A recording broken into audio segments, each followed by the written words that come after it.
In JobTread, we've given you so many creative ways to utilize custom data to create custom data views, but perhaps none are more visually appealing or functionally useful than organizing your data into what we call a Kanban view. You can create a Kanban view by going up to your view settings, clicking on that gear icon, looking at your view settings drawer that slides over, and then deciding by which bit of information or data would you like to group this specific table by.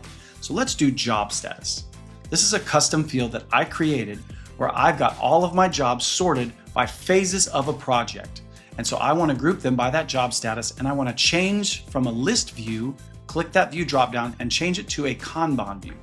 Now we're going to click apply. I'll close that. And now what I'm looking at are all of my jobs as they are classified along that job status continuum.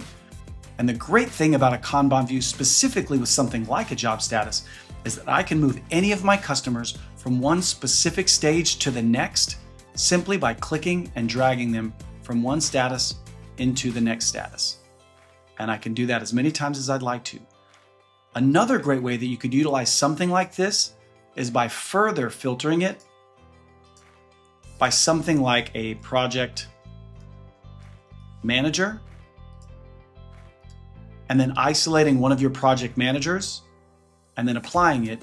And then you could save this as a custom data Kanban view where it's just the jobs for this specific project manager. And then they are able to move each one of these jobs from one status to the next as those jobs advance.